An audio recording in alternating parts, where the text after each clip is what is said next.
podcast made by basketball fans for basketball fans. From the hottest takes, news, analysis, and passion for the sport that we all love, this is the Fast Break Pod with Finn James and Will Tremaine. Welcome into the Fast Break Podcast, the podcast made by basketball fans. For basketball fans. Finn James. Will Tremaine. Back again with another episode 39. Damn. 39? 39. Yep. One away from 40.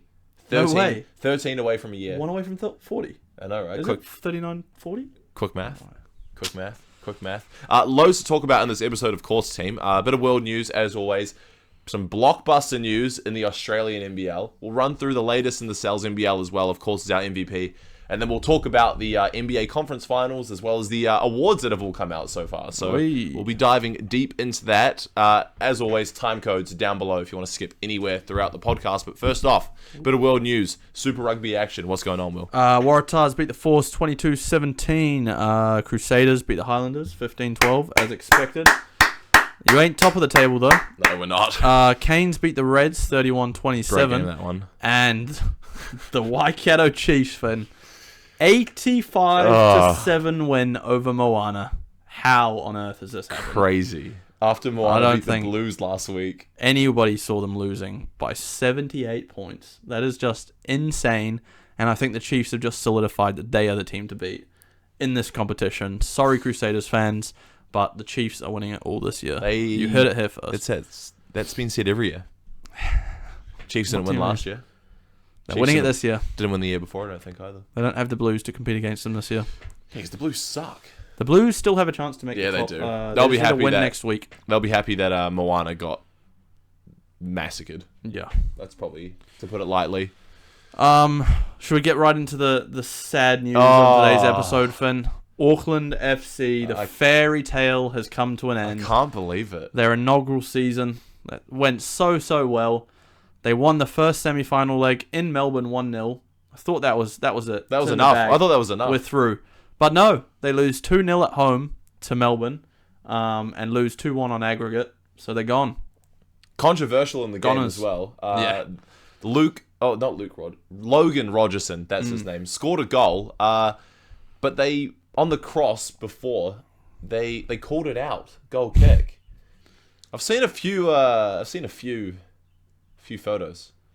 Looked like it was in. You were getting pretty hyped during this game, Finn. I'm not gonna lie. Bro, when they scored that goal, you were getting up you were screaming your head off, mate. It was insane. Yeah. When Rogerson scored that goal, I was pumped. But it didn't count, and the fairy tale comes to an end, unfortunately. But I think it's an all Melbourne final. Ooh. I think it's Melbourne City versus Melbourne Victory, so that's kind of gross. Yuck. Yeah. In terms of what else has been going on, Warriors versus Raiders, that starts tonight at 5 p.m, so that's very soon. It's in about 25 minutes time, so I'll be definitely be watching that. I'm going to miss the start, unfortunately, but that's okay. And in terms of some F1, Liam Lawson qualified 9th on the grid at the Monaco Grand Prix, the most prestigious of the Formula 1 races, even though, in my opinion, it's one of the most boring. Because, there's no overtaking in this race. It's whoever qualifies is winning the race, pretty much. There's nowhere to overtake, eh? So, that should be a win for Lando Norris in the books. How come there is nowhere to overtake? Is the track too skinny? It's just too small. Like, when it was designed for all those old cars way back, they were skinnier. Slower, skinnier. They were able to overtake. And now it's just no. So qualifying is very important. Qualifying is, the most important. So we might see points from Liam. We could. I mean, P9 is massive for him, considering it's been a lackluster start to the season. But even when there's good news like this, there's also, bad news sometimes. And Isaac Hadjar, his teammate, has qualified P5. So that's a massive loss for Liam because he still can't get the upper hand on his teammate. Mm. He's had a good year, though. He has. Hadjar. Hadjar's look like a beast. Indy 500 tomorrow morning as well, by the way. Yes, saw that. You got 3 Kiwis in there. A couple Kiwis. McLaughlin, Dixon, and Armstrong. Marcus Armstrong. So that's tomorrow morning. That'll be all said and done. However, that's all for the world news. I think we've covered off most of the important sports, if you know what I mean, Will. But the NBL, this continues to just, throw out some curveballs, I think is the right word. Yeah. And free agency. First one that's come out, Finn Delany, the Kiwi, coming back from his little stint in Japan Division 2 that he had, as well as a little bit in Europe. He's coming back to the NBL. Awesome. Well, no, he signed for Melbourne for 2 years. I really thought he was going to sign for the Breakers. I had high hopes. How are you going to Melbourne, bro? You're a Kiwi, and we need Kiwis Rob on the Lowe did roster. the same thing. Come to New Zealand, bro. We need you. I know. Honestly, disappointing. But I had really high hopes, considering the new ownership. Yeah. We kind of kickstarted his career, for sure. And then the last time he played would have been about 2 or 3 years ago, and he was solid. He's had some of his best basketball seasons in a Breakers uniform. yeah, So for him to kind of, kick us in the nuts and sign on a 2-year deal to Melbourne, feeling a little bit betrayed. He gets to play with Shea Ely, though, which is pretty cool. Yeah. So teams up with the Tall Black teammate, of course. Good to see him back in the league. Frustrating he won't be in a Breakers jersey, but that means there is still one more local spot open. And then we'll Who's it obviously gonna be? 3 imports as well, which I mean, Menenga's officially re-signed as well. So Menenga we got him and back BS on though. board. I'm pretty sure that was already they were on deals that were for They've this just season. re-announced it. I think they were already still on contract. I don't know if I'm pretty sure with the ownership change of hands they were granted Yeah. anyway, but I guess set in stone now. I don't know. I was under the impression that they were coming back next season. And it's absolutely insane that Finn Delany, this signing has been completely overshadowed Oh my god! by so arguably the biggest signing in NBL history. In my is opinion. the biggest signing. It is, because it was so out of nowhere. Nobody saw this coming, especially not Western Australia newspapers. Oh god! Bryce Cotton, he's back in the NBL, ladies and gentlemen, but it's not in a Perth Wildcats jersey. He's going to be playing for the Adelaide 36ers. He's signed on a 3-year deal. So he's replacing, obviously, Kendrick Davis was there last year. So similar players. He's going to be filling that role at point guard.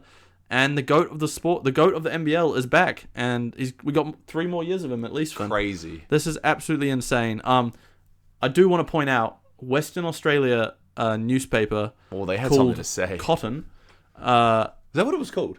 No. They called Bryce Oh, Cotton they called Bryce Cotton. the Lying King. Yeah. And they had like the artwork for obviously the Lion King. And they just absolutely went in on him on this article. Like, why are you not coming? Why have you left Perth? You're still in the NBL, but you're not playing in Perth. And it's honestly despicable. And Bryce Cotton took exception to this as well. Oh yeah, he took. I think he went on a podcast and he was talking about the story when he broke the scoring record when he had 59 against the Breakers. He was on the front page of their newspaper and I think it was like King of the Jungle or something. So this is why and now the Lion King. He said he can't wait to go back to Perth so he can find that newspaper and just burn it. So I can't believe that was like allowed to be published after everything Bryce Cotton had done in that city for Perth. 5-time MVP, 3-time champion, and they're still like The GOAT. they found a way to arguably the GOAT. Modern era, of course. Andrew Gay's obviously up there as well. Okay, Finn, I'm going to put it to you like this. If you have Andrew Gaze as the MVP, as the GOAT over Bryce Cotton, then you have to use that same logic, and Michael Jordan is your GOAT in the NBA. Bryce Cotton's the GOAT of the NBL. There you go. That fixed it. I just can't. Honestly, when this news broke, I thought it was fake. This was almost as big. Like, obviously, the NBL is a far smaller league and like a lot died down compared to the NBA and whatever. But this deal, if you had it in NBA terms, would be almost like KD signing for the Warriors. In a sense. Although the Warriors were a super team and had come off a few chips. Adelaide haven't won a chip And they in weren't 23 like years. massive rivals. Well, with maybe... OKC. Yeah, I'm trying to think of... It's like that caliber of player just completely betraying their home team. Like LeBron moving to the Heat in 2011. Yeah, that was Although he massive. was joining Chris Bosh and Dwayne Wade, which is another super team. But Bryce Cotton could be joining Montrezl Harrell. you could argue that, I mean, Adelaide now have 2 of the best scorers in the NBL with Bryce Cotton and DJ Vasiljevic, of course.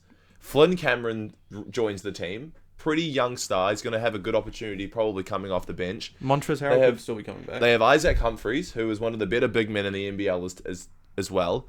And yes, who knows what Montrezl Harrell has planned, but we might see him back in Adelaide uniform. And with Bryce Cotton signing for Adelaide, that would probably entice Montrez to, probably maybe give it another crack. And this bumps them right up there to be contenders with, like, absolutely, Melbourne, I think. with Bryce Cotton alone, any team becomes a contender because, he's 32 years old, but he just came off his best year yet. Obviously, his 5th MVP averaged 28 points a game, which is just stupid, and especially in a 10-minute quarter game. I mean, that's better than some NBA players, and they're playing 48-minute games. Oh, yeah.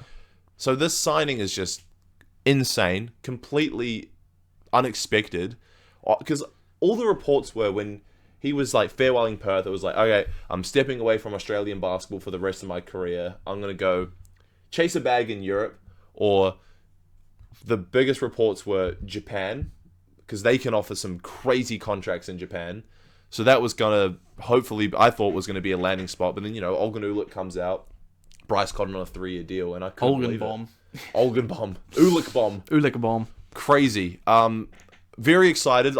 As a fan of this league, I'm so happy to see him still here, because Oh, yeah. for the last 9 or 10 years, like when I've been watching this league since I was about 13 years old, he has been that guy. And for him to still be here and just continue building on that legacy, imagine he goes and brings a chip to Adelaide. That just cements him as the GOAT. There's 100%. no competition at that point. That just like really proves that it's him that's winning the chip, not the team. Yeah. Well, I mean, not that the team wouldn't help. We spoke about Perth a lot last season, and especially when Dylan was on as well. He actually had a really good point. Bryce is that guy, and Perth made a team built around him where they took a back seat and let Bryce do his thing. I mean, like, Doolittle really stepped up in the playoffs, and so did Windler, who obviously they've retained. Yeah. But they took a back seat. Same with Pinder. It was just the Cotton show. Yeah. And it's probably going to be the exact same in Adelaide. It doesn't really matter who you surround him with. If he's averaging 28 a game. Unless Montrez is there, bro. That's going to be interesting. And DJ as well. Yeah. Look, I don't think he averages 28. No, he probably doesn't. But like 24 a night and winning games, it's still going to be like an MVP caliber season. For sure. Thoroughly excited and just happy that we get to see him continue to just ball out. 100%. It's going to be so annoying watching him probably drop another 50 piece on the breakers next year. Like, I was happy that he was gone in that sense, but for the... imagine if he signed with the Breakers, bro. Oh, bro, that'd be stupid. My God. We need to, you know what we need to do? We need to become a tax haven, New Zealand. We need to become a tax haven, and then every NBL player will just want to play for New Zealand Breakers instead of the Australian teams. You see it in, like, where is it? Giannis at the moment. He wants to go play for a team in, like, Texas or something because they have no, like, less tax. Their income tax is, like, really low, whereas somewhere like California has one of the highest in America. Yeah. Crazy, though. Didn't expect it. I saw that Adelaide might have only reached out to Bryce in the last, like, week or so. And they met, like, obviously he's probably been in talks with lots of teams during this off-season. And he's been playing in Puerto Rico as well, balling out over there. But the fact that they were able to so quickly land his signature on a contract that fast... Yeah. Unexpected, but I've read a report. Apparently, Adelaide have made it very clear they're going to be trying their absolute hardest to support Bryce in trying to get his Australian citizenship in the next 3 years. So that was a bit of a what's the word I'm looking for? An incentive for him to join, for Bryce to sign in, because you never know. Helping out apparently. Boomers, or I think if he signs if he becomes a citizen, he can get that marquee salary as a local, which I think can be even more as an import, and it can make their team stacked even more because they can have freeze up imports. Yeah, so Bryce Cotton back in the NBL for 3 more years. It's going to be very fun seeing him in an Adelaide jersey. I know, for sure. Thoroughly excited to see the GOAT of this modern era, of course, for another 3 years. Can't complain at all. Yeah. Getting a bit closer to home, NZNBL. Not closer to home, in home. Yeah. Well, what round's this, Finn? Round 9? I actually go... Well, it's a great question. Round 10. Round 10. Quickly run through the scores. Taranaki Airs, 117-91 win over the Bulls. Great win. Bulls have been struggling a little bit lately. Hopefully they can figure it out. Move on. Hawke's Bay Hawks, 97-90 win over the Southland Sharks. The Tauranga Phi, with their latest signing, beat the Wellington Saints 82-78. Great win for the Phi, considering the Saints have been on a bit of a heater so far this season. And the Phi have struggled a bit, so hopefully this new signing, who we'll get into in a second, is definitely going to help them out. The Canterbury Rams came back from down 20 points to beat the Nelson Giants. Thank you for my multi, Canterbury. Thank you. You had them in your multi? They're in my multi. Fair. Multi's not done yet. 89-87. Hawke's Bay Hawks got another win, 98-92 over the Nuggets. And the Manawatu Jets beat the Bulls as well, so 0-2 on the week for the Bulls. Yeah, that one was 92-87. And then also, we have a current live score update of the Saints versus the Tuatara. It is 81-77 lead for the Saints at the moment. We're in the fourth quarter. Don't know whereabouts we are in the fourth quarter. Hopefully I'm quite... seeing 3 minutes 20. Someone just hit a 3 for the Tuatara, so it's a 1-point game. Should be a good one to that. Hopefully the Tuatara get the job done in that one. They probably... Hopefully Dylan Mulkey just hit a 3.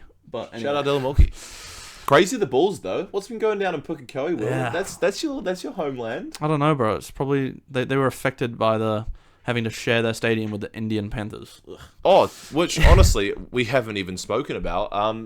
Official withdrawal from the league. Yep. I mean... Saw it coming. Yeah, who didn't? Yeah, I mean, their players actually went home Back over to a week India. ago. Yeah, so it was... And now they're just going to be the biggest meme in New Zealand basketball history. I don't even want to, like, give it that much attention anymore, because No. I think we've spoken about it enough on the podcast, and they withdrew from the league. It was a failed experiment.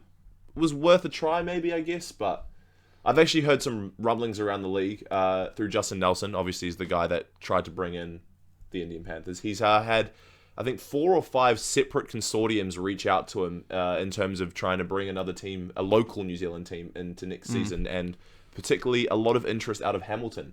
Should have been done since the start, bro. I agree.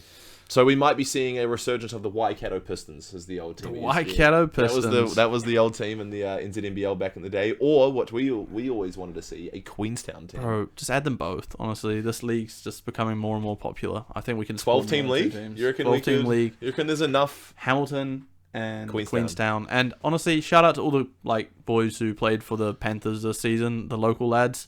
I hope they all find opportunities to continue playing on in the NZNBL. 100%. So two more teams will also help with that. It's another 2 full rosters to fill with players who deserve to be in the NZNBL. I'm surprised they haven't been picked up. Obviously, Jalen did very quickly, but I mean, the imports have gone home. But then guys like Dante, Steven, Zach Tapuni, the younger guys that were stepping up as well. One of them is like 16.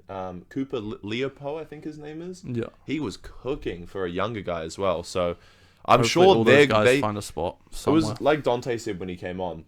It was a really good chance for them to showcase what they were like. Yeah. I'm hoping that some teams that want to fill up a few more roster spots are knocking on their doors, because I think they deserve a shot after really proving that they potentially probably belong in the league. 100%.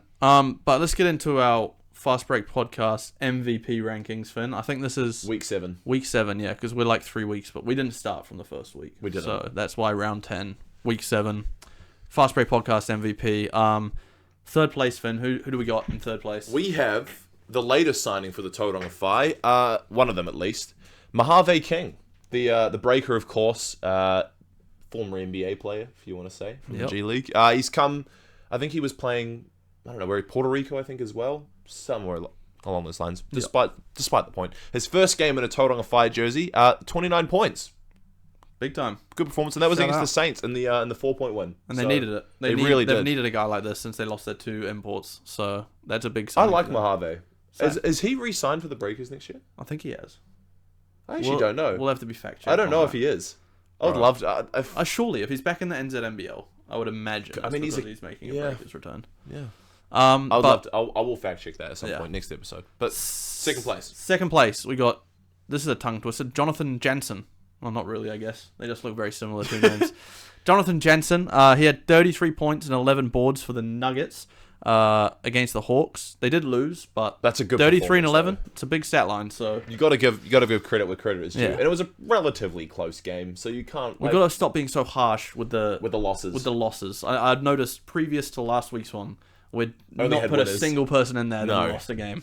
But there's guys putting up numbers in close losses who deserve to be on here. Yes. But first place, Finn, that is saved for someone who had a very, very good game. Mm-hmm. None other than who, Finn? Number 1 for the Fast Break Podcast MVP for week number 7.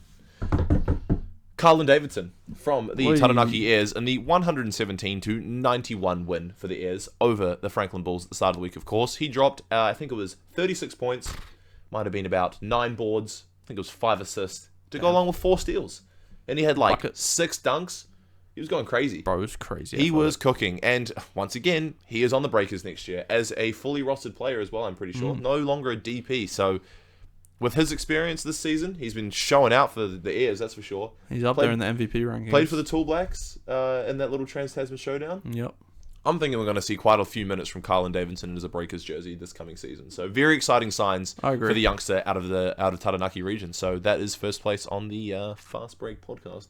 MVP for week number 7. But let's get into what you're all here for. Oh, The NBA playoffs. damn. The conference finals have arrived. The Wolves versus the Thunder, and the Pacers versus the Knicks. We did our predictions last episode. Finn had the Thunder making it through. I had the Nuggets, so I'll take the L. That's Thunder. right. It was before Game 7. And then what? We both had I had Thunder I had in the 6. Wolves winning against the Nuggets. But currently, 2-1 series to the Thunder. So you still confident with that pick, Finn? It's looking like it's going your way. Thunder in 6. Despite today's game, what a blowout. Still Thunder in 6. 40 Game 1 points. was a blowout. Yeah, fair. Game 2 was a bit more close. But yeah, bro. Game 3 today. Anthony Edwards. Jesus. They were up by like 40 at one point. Yeah, no, I think they won by 40 in the end. Well, there Maybe you go. 30-something. We didn't even have the score down. Julius Randle, despite having an absolute stinker in Game 2, 6 points, sat out the 4th. Bounce back game today, I think 25. Yeah. Pretty good. Ant was cooking. Dropped And like went off. 30-something.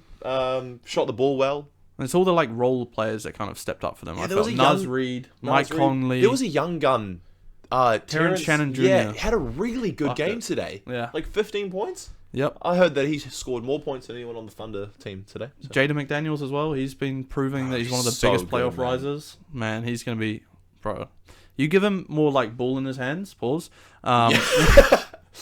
He's going to be... Bro, he's a bucket.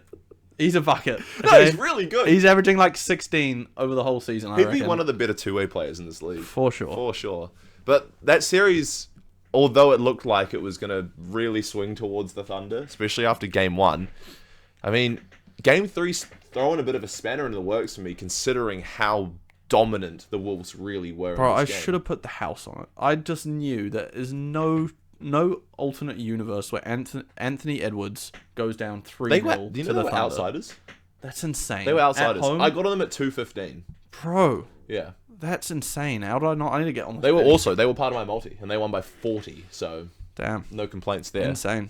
So that's throws a spanner in the works. I think we got Game 4 in about 2 days' time. Yeah, Game 3 was today. They So. only had a 1 day break, by the way, even Yeah. though they're Minnesota and Oklahoma are quite close to each other. They're both middle of the country. Okay, But so it Minnesota's, probably top. doesn't take long to travel between the two. Yeah, they're hence probably why they probably similar only time zones. they as only well. need 1 day of travel. So Yeah. makes sense. But Game 4 in 2 days' time. I think the Wolves take that one as well. 2-2 series, baby. Yeah, I'm still leaning towards Thunder in 6 personally. I'm still leaning towards Wolves in 7. Wow. Okay. Yeah. Stay tuned. gonna be a Looking great forward to series. it. I think by next week that series will almost be wrapped up. In Yep. fact, it might be indeed. I think they both will be. they so we'll both have will our be. finals matchups for next episode. And speaking of the other series, the Eastern Conference Oh my Finals, God. so you've proven to me that you make egregious calls that sometimes come in.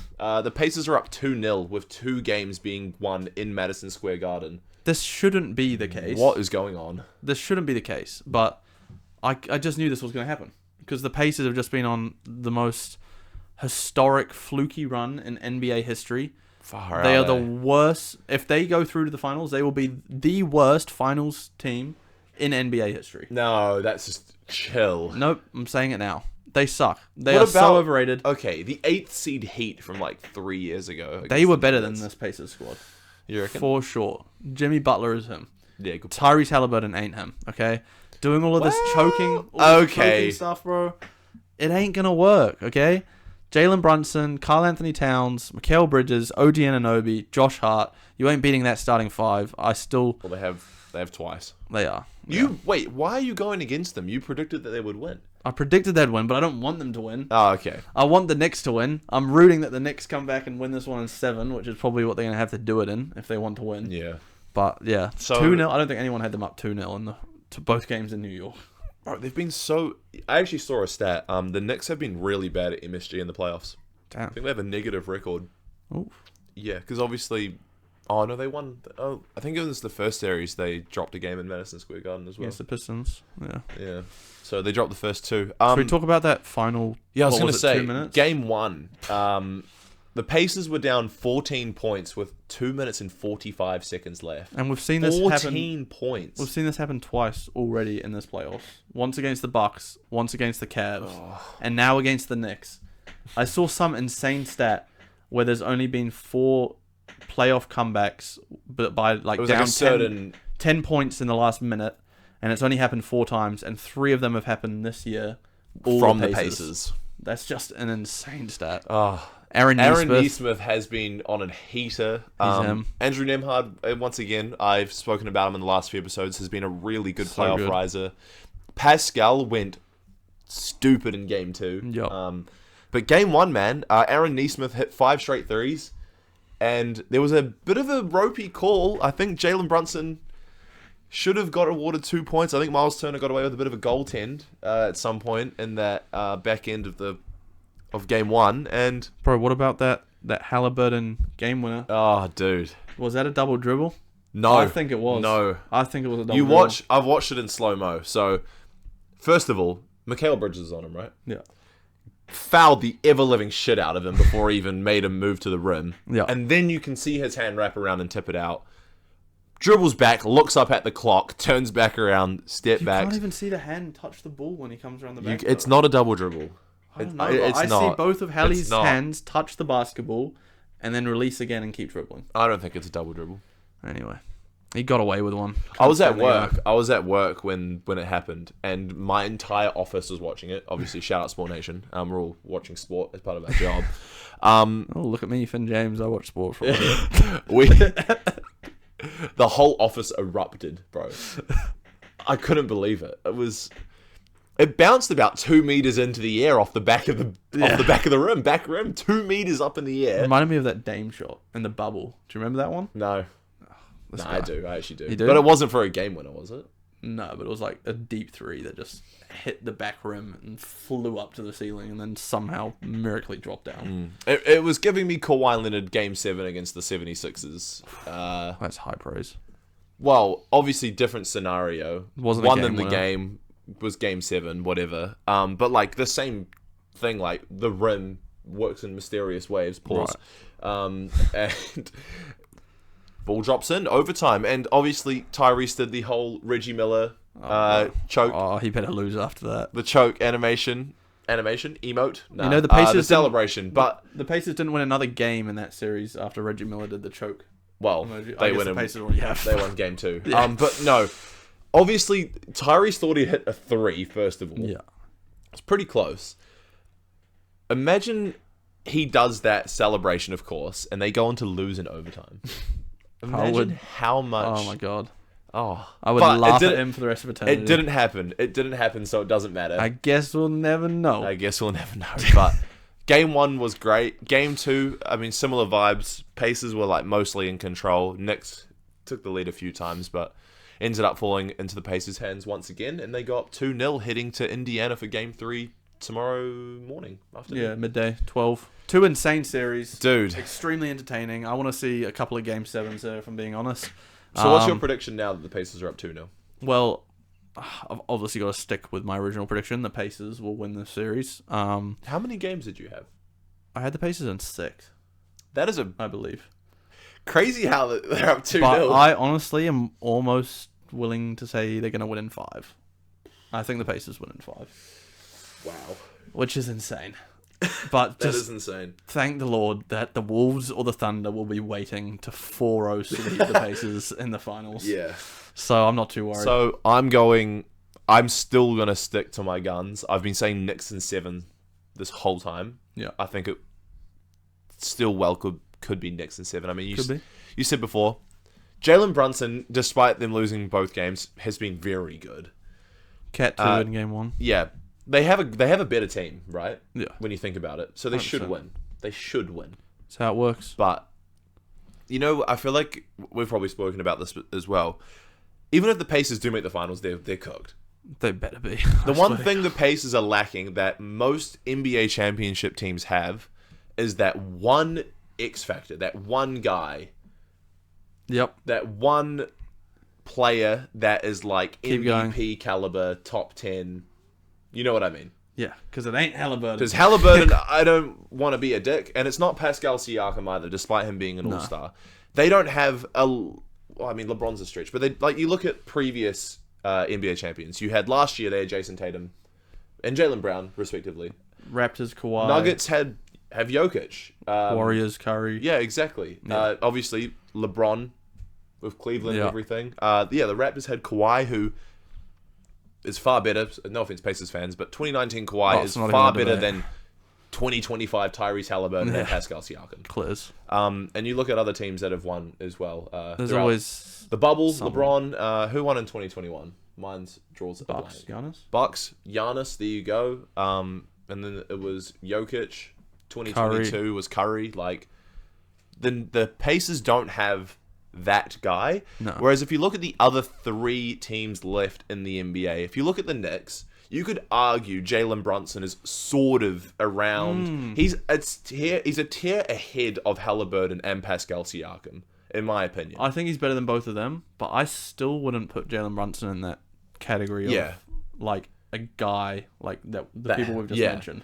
I think he's slightly below, but he's above Halliburton and Siakam. But I when think you he's also below Shea and Anthony Edwards, though. yes, that's what I was about to get into. Western Conference teams winning. If you go to the West and you look at those teams, I mean, you have Shea, who obviously got the MVP, which we'll get into soon, and they have Anthony Edwards, who arguably is going to be one of the greatest shooting guards of our generation within the next 10 years. I mean, that's just my opinion. Yeah. I feel like we should sort of share that. for sure.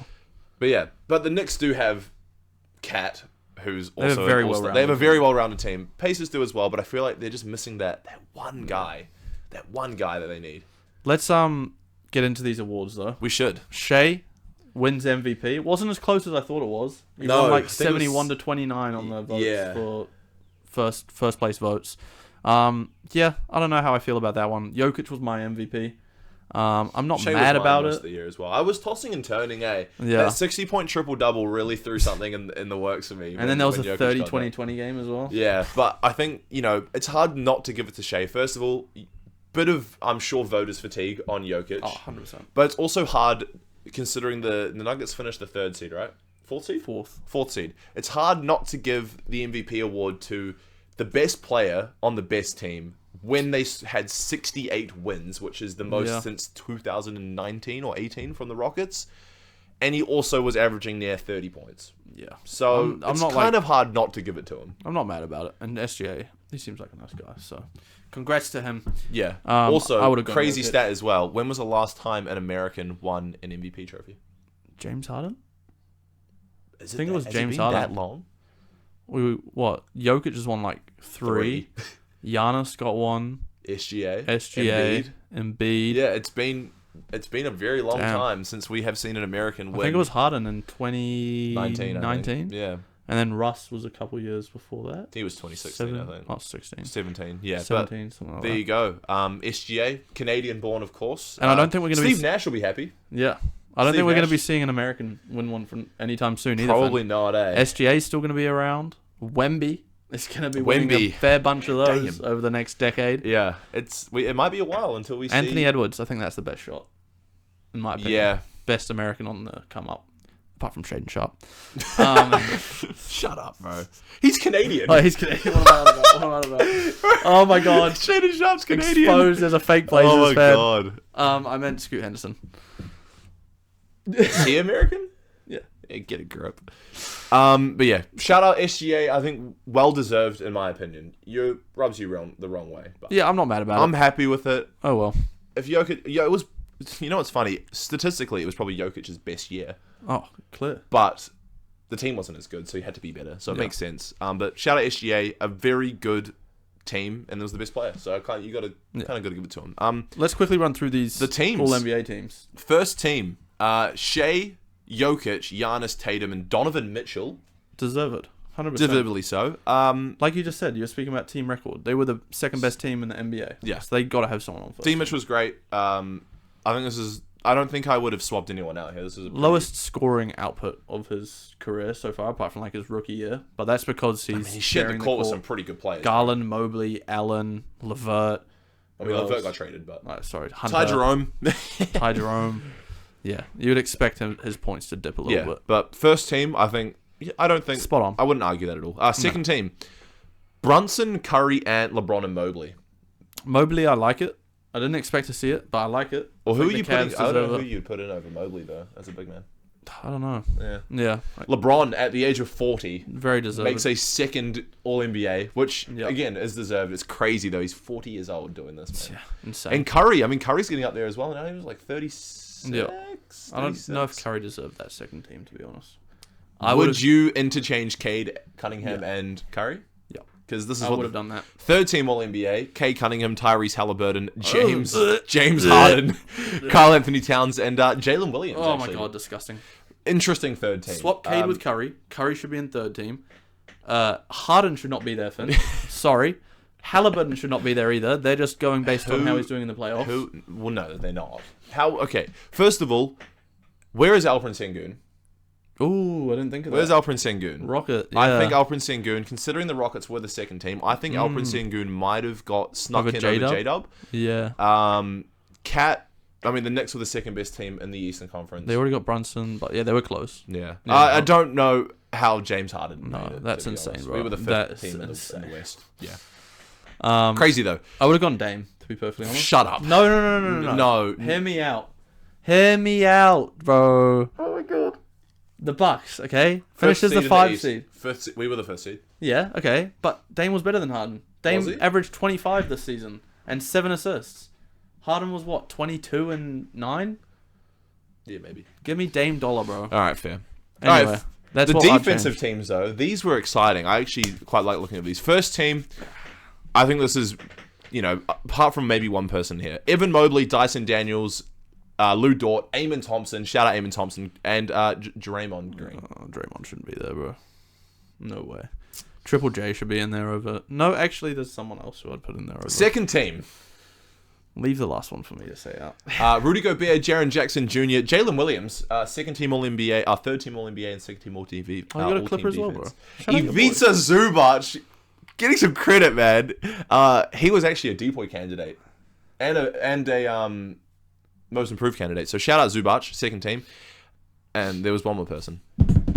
Should have worn his jersey. Tumani Kamara. You should have worn his jersey. I should have worn his jersey. Should've I just worn got a a jersey. Tumani Kamara jersey. It's so tough. Yeah, you wore it like 2 episodes ago. Did I? Yes. Oh. You literally were on the ground pointing at it in the thumbnail. True, I Yeah. did.